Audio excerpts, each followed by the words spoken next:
La Jetée est un espace solidaire, totalement dédié à l'art. Et nous accueillons aujourd'hui Renaud Leplatortier. Rebonjour Renaud, merci d'être avec nous. Alors vous êtes commissaire d'exposition. Tout à fait. Je me suis un petit peu emballé tout à l'heure sur le sommaire. J'avais dit commissaire-priseur, mais ça n'a rien à voir. Rien à voir. Quelle est la différence alors? Un commissaire d'exposition va s'occuper de l'exposition, alors qu'un commissaire-priseur se retrouve dans les salles des ventes, aux enchères.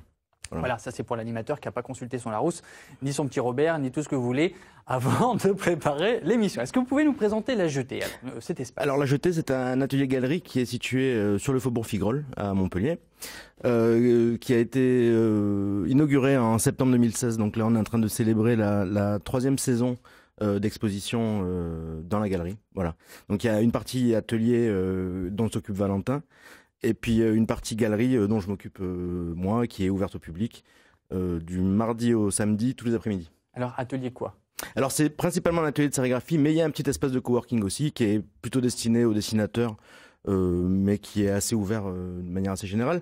Il y a un labo photo, il y a un petit labo vidéo, voilà. Mais le gros de l'activité, c'est un atelier de sérigraphie, une imprimerie en fait. Donc on peut pratiquer toutes ces activités en même temps? A priori, il n'y a rien. Oui, mais je veux dire, s'il y a des personnes qui veulent développer des photos, des personnes qui veulent dessiner, des personnes qui veulent travailler, c'est possible en tout cas. C'est pas un espace. Bien sûr. Non. Donc comment ça fonctionne en fait? Les gens viennent directement et travaillent, j'imagine, pour l'espace de... Pour l'espace de coworking, on a des résidents. Voilà. On accueille aussi des artistes en résidence, c'est-à-dire des artistes qui viendraient plutôt de l'étranger et qui viennent travailler à Montpellier sur des périodes définies. Et puis après, il y a aussi tout un tas de gens qui ont besoin des services de l'atelier d'impression, par exemple, et qui viennent passer des commandes à Valentin sur de l'impression textile ou sur de l'impression papier, principalement en sérigraphie. Mais là, on vient de rentrer une machine qui s'appelle une machine Riso et qui permet de faire des photocopies un peu plus chic. D'accord. Très bien. Voilà. Et alors, vous pouvez nous dire comment est né ce projet donc en 2016? Alors, moi, j'avais formé Valentin en sérigraphie. En fait, moi, j'ai enseigné la sérigraphie précédemment. Et j'avais formé Valentin en sérigraphie. On est devenus copains. Et puis un jour, il me présente, il me dit, ça y est, j'ai finalement trouvé le local de mes rêves. Donc il m'invite à venir visiter ce nouveau local. Et en arrivant dans ce qui est devenu La Jetée, je me suis rendu compte que c'était bien trop grand pour n'être qu'un atelier de sérigraphie, et j'ai proposé de créer une galerie. Il m'a dit d'accord, volontiers, mais par contre c'est toi qui t'en occupes. Et j'ai relevé le défi, et voilà, c'était il y a 3 ans, bientôt 3 ans. Alors pourquoi appelez-vous cet espace solidaire? Alors, j'ai jamais dit que c'était un espace solidaire. Ah d'accord. mais par contre, Attendez, j'aurai la question pour la prochaine fois. Mais par contre, c'est un atelier et galerie qui est ouvert dans un quartier populaire. Et c'est une vraie volonté pour moi aussi d'ouvrir une galerie sur le faubourg Figrol. Parce que je suis très attaché au quartier, parce que c'est un quartier qui représente une espèce de mixité culturelle, sociale forte. Et c'était un vrai engagement d'amener la culture dans ces zones un peu sinistrées qui sont en pleine transformation aujourd'hui. Il y a 3 ans, il y avait moins de projets, on va dire. Voilà. Donc ça, c'était un attachement important à mes yeux. Donc je sais pas si on peut parler de solidarité. Néanmoins, on est ouvert tous les après-midi, et ça donne lieu à des vrais échanges avec les habitants du quartier. Voilà. Et puis on peut y développer donc des photos, le labo photo, le Périscope, tout à fait, qui est totalement dédié à l'argentique. C'est ça. Voilà un petit pied de nez au numérique. Bien sûr. C'était l'idée d'encourager le développement de photos, ce qui était très à la mode dans les années 60, 70, 80, voire 90. Mais aujourd'hui, il y a très peu d'intérêt pour les photographes amateurs à continuer à faire du travail argentique, si ce n'est la qualité, et puis une démarche un peu différente aussi. Et Gisèle a une question à vous poser. Ça revient à ce qui paraît l'argentique. Comme on revient au vinyle par rapport au CD, bien sûr. C'est vrai qu'à l'argentique, on y revient aussi. Bien sûr, ouais. Parce que ça représente une qualité de travail et une qualité de rendu très différente en fait, et bien meilleure. D'accord. Vous êtes intéressée, Gisèle? Vous faites de la photo?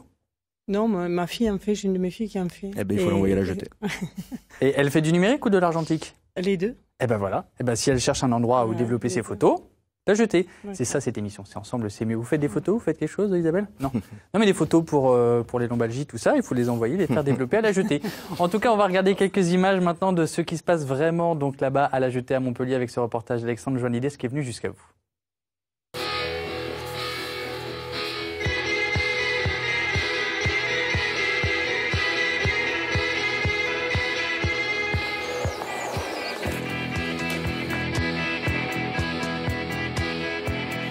Là, ici, aujourd'hui, je suis en train de travailler sur la réalisation d'une affiche pour la prochaine expo de La Jetée. Donc c'est l'expo dialogue avec trois artistes invités des pays de l'Est. Ce qui est bien dans la sérigraphie, qui est recherché surtout par les artistes sur le papier, c'est la pigmentation des encres qui fait qu'on a un rendu similaire à l'objet d'origine, au dessin d'origine, avec des couleurs très vives. Impeccable, non ? Ce qui est intéressant aussi avec la sérigraphie, c'est qu'on expérimente sans cesse. Il y a des encres spéciales, des encres thermochromiques qui permettent de disparaître à un certain degré. C'est assez fabuleux comme technique. Plus je creuse et plus il y a matière.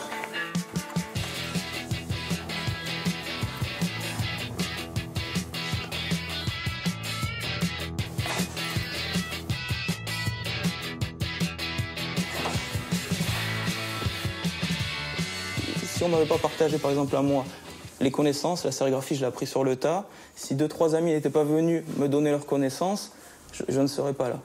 Et j'ai voulu, en fait, créer cette synergie, c'est-à-dire avec un espace coworking, des activités, des gens qui viennent de plusieurs pôles différents. Certaines compétences s'additionnent à d'autres pour avoir un projet que seul, on n'aurait pas pu le faire. C'est un espace de rencontre où on peut travailler ensemble, on peut travailler diverses techniques et produire des petits fanzines comme celui-là qu'on a produit récemment, Devo. Voilà. C'est la couverture qu'on a fait en sérigraphie de couleur, du coup. Donc un passage doré, un passage noir. Et pour nous, c'est notre première expérience de sérigraphie, on va dire un peu. Alors le phare, c'est une nouvelle expérimentation, c'est une impulsion qu'on a lancée cette année, qui est à la direction des publics atypiques ou un peu empêchés, comme des autistes par exemple, qui ont des pratiques très, très poussées du dessin ou des arts plastiques, mais qui ont pas de milieu adapté pour le développer, pour les aiguiller éventuellement techniquement, voire professionnellement, les orienter peut-être vers une école. Voilà, donc nous ici, l'idée c'est que les artistes partagent des temps forts avec ces personnes, réguliers, qu'il y ait vraiment un approfondissement de leur pratique et une vraie rencontre artiste-amateur, voire professionnalisante.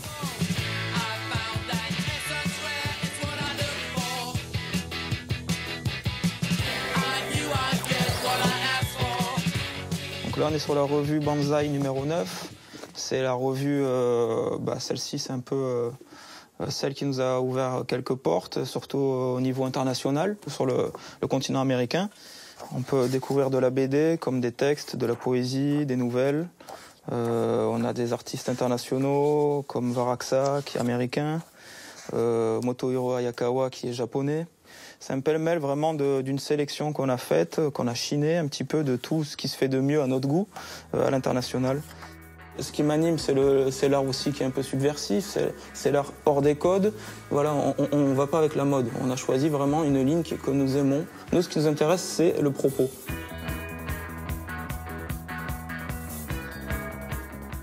Voilà, vous avez vu à quoi ressemble La Jetée à Montpellier. C'est rue du Faubourg Figrol. C'est ça, numéro 80. Au 80, voilà. Et donc vous êtes commissaire d'exposition. Donc vous l'avez dit depuis tout à l'heure, à La Jetée, il y a de nombreuses expositions. D'abord, quel genre d'exposition proposez-vous ? Alors, on va aller de ce qu'on appelle les arts populaires à l'art brut, en restant concentré quand même sur ce qui est du dessin et de la peinture. Voilà, c'est des médiums qui me semblent assez importants et qui n'avaient pas vraiment... c'est une scène en tout cas assez bouillonnante et qui avait peu d'endroits de visibilité à Montpellier, voilà. Et c'était aussi ce qui m'a poussé à m'engager dans ce projet. Voilà. Et alors à quelle fréquence ? On a une expo environ tous les 1 mois et demi, donc on est autour de 8 expositions par an. Ouais, c'est pas mal. Alors justement, la prochaine, elle est dans votre dos en ce qui concerne l'affiche. La prochaine s'appelle Dialogue. Voilà. C'est ça, donc elle commence le 21 février. Elle commence le 21 février, c'est jeudi. Jeudi soir aura lieu le vernissage de l'exposition, qui réunit 3 auteurs. Donc Igor Bauer, qui est un affichiste plutôt de Zagreb en Croatie, qui est croate. Stark Attila, qui est un peintre de Hongrie, et Bernard Daxilxo, qui est un jeune auteur croate qui vit en Serbie, qui vit à Belgrade, voilà. Et donc ce sont 3 alliés, on va dire, qui ont mis en place avec une armada de jeunes auteurs serbes à un festival qui s'appelle Novodoba à Belgrade. Et moi, ce que je propose dans cette exposition, c'est une fenêtre sur cette scène tout aussi bouillonnante que la scène montpelliéraine à la jetée. Voilà. D'accord, très bien. Et donc, à peu près, leur style, parce que donc là, Alors, sur l'affiche, on voit qui, par exemple? Alors, l'affiche, c'est un dessin d'Igor Bauer, justement, cet affichiste croate. D'accord. Voilà. Et On y voit quoi? On y voit un gendarme, on y voit une femme avec son rouleau de pâtisserie. Ben, je pense que c'est un point de vue d'Igor sur les mouvements sociaux en France en ce moment. Donc c'est à peu près son style à lui? C'est une commande que je lui ai fait, c'est une commande. Je lui ai proposé de faire une affiche et voilà, ça représente tout à fait ce qu'il a l'habitude de faire. D'accord. Bernard Silxo est plutôt un dessinateur qui est aussi entre le numérique et la sérigraphie. Justement, c'est un de ses outils de prédilection sont la sérigraphie. Donc, il viendra voir aussi un peu comment ça se passe à Montpellier dans notre atelier, parce que chaque atelier a un peu ses spécificités. Ester Katila, qui est hongrois et qui lui est un vrai peintre. Voilà. Un petit peu plus osé, un peu plus lâché, on va dire. On peut pas vous montrer des photos à cette heure-là, mais c'est artistique. Et ça sera tout public. Toutes les expositions ne le sont pas, celle-ci l'est vraiment tout public et gratuit. Ah, voilà, très bien. Donc ça c'est important aussi. Ouais, ah oui, tout à fait. Ça commence donc le 21 février. Ça commence le 21 février. Ça se termine le 6 avril. C'est ça. Voilà, et c'est donc à la Jetée au 80 rue du Faubourg Figrolles. C'est dans le quartier de Figrolles, c'est à Montpellier. Donc vous êtes ouvert tous les jours, même pour l'expo, j'imagine, mardi au samedi, 14h, 18h. C'est ça. Merci beaucoup d'être venu sur ce plateau, Renaud. Et vous avez toutes les informations sur la-jetée.fr, le site internet qui est juste là. Voilà. N'hésitez pas à le consulter. Merci beaucoup d'être venu sur ce plateau.